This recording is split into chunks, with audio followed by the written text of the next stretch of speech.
Good afternoon, boys and girls.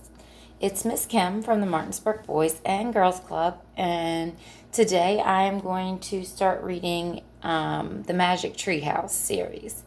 My kiddos loved it when they were little, so I really think you all will enjoy it. And the first book is Dinosaurs Before Dark.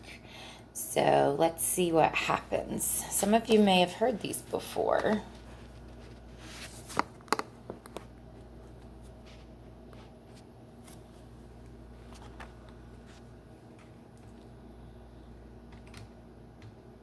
Dinosaurs Before Dark.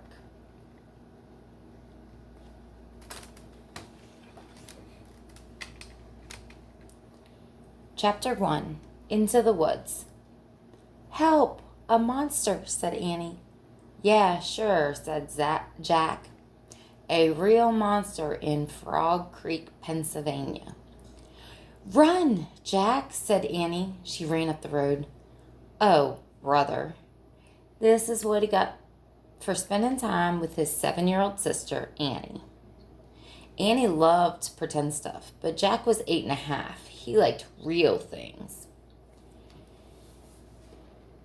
"Watch out, Jack. The monster's coming. Race you." "No thanks," said Jack. Annie raced alone into the woods. Jack looked at the sky. The sun was about to set. "Come on, Annie. It's time to go home." But Annie had disappeared. Jack waited. No Annie. "Annie!" he shouted again. Jack, come here." Jack groaned. "This better be good," he said. Jack left the road and headed into the woods. The trees were lit with a golden late afternoon light. "Come here," called Annie. There she was, standing under a tall oak tree. "Look," she said. She was pointing to a rope ladder. The longest rope ladder that Jack had ever seen. "Wow," he whispered. The ladder went all the way to the top of the tree, and there at the top was a tree house. It was tucked between two branches. "That must be the highest tree house in the world," said Annie. "Who built it?" said Jack. "I've never seen it before." "I don't know, but I'm going up," said Annie. "No, we don't know who it belongs to," said Jack. "Just for a teeny minute," said Annie. She started up the ladder. "Annie, come back." But she kept climbing. How big that treehouse is, guys. It's pretty big. Jack sighed. "Annie, it's almost dark. We have to go home." Annie disappeared inside the treehouse. "Annie!" Jack waited a moment. He was about to call again when Annie poked her head out of the window of the treehouse. "Books!" she shouted. "What?" "It's filled with books." Oh man, Jack loved books. He pushed his glasses into place. He gripped the sides of the rope ladder, and up he went. Chapter 2. The Monster. Jack crawled through the hole in the treehouse floor. Wow. The treehouse was filled with books. Books everywhere. Very old books with dusty covers. New books with shiny bright covers. "Look, you can see far, far away," said Annie. She was peering out of the treehouse window. Jack looked out the window with her. Down below were the tops of other trees. In the distance, he saw the Frog Creek Library, the elementary school, and the park. Annie pointed in the other direction. "There's our house," she said. Sure enough, there was their white wooden house with the green porch. Next door was their neighbor's black dog, Henry. He looked very tiny from there. "Hi, Henry," shouted Annie. "Shh! We're not supposed to be up here." He glanced around the treehouse again. "I wonder who owns all these books." He noticed bookmarks were sticking out of many of them. I like this one, said Annie. She held up a book with a castle on the cover. Here's a book about Pennsylvania, said Jack. He turned to the page with the bookmark. Hey, there's a picture of Frog Creek in here. It's a picture of these woods. Oh, here's a book for you, said Annie.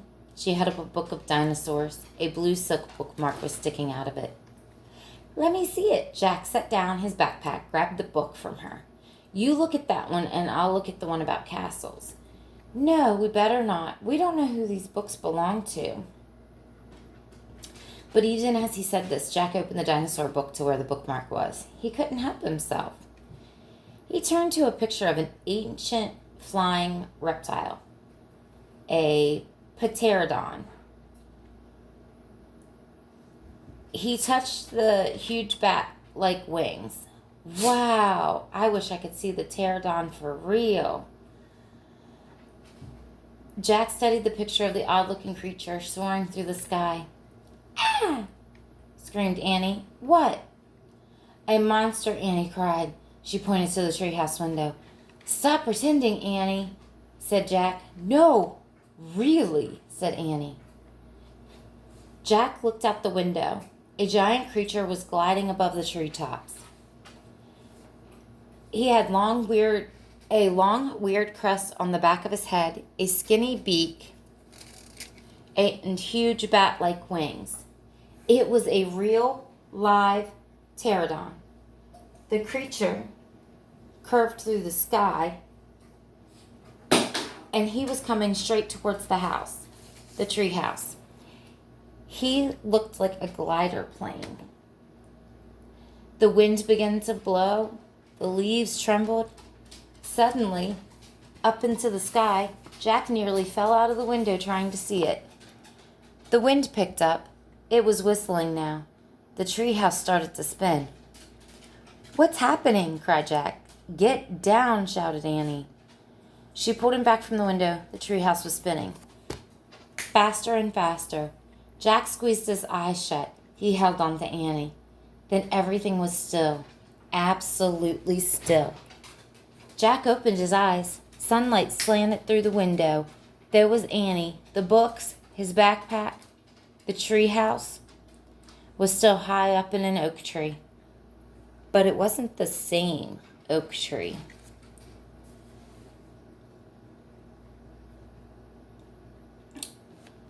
All right, guys, we're going to stop there.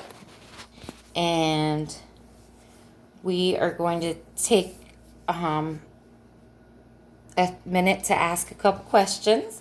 So they're in the woods by their house. And this is Annie and Jack. And Jack is the older brother. How many of you are the oldest in your family?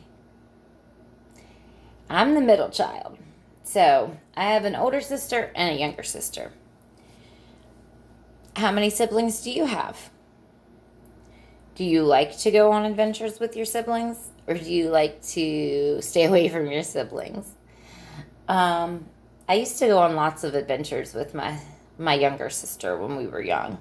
But we lived in an area where there was lots of woods and lots of trees and lots of dirt paths. So we would go exploring, especially during the summertime. Tell me about a time that you went exploring in your neighborhood with or without parents. All right, guys, I will see you next time. Until then, be happy, be safe, and be healthy. See you soon.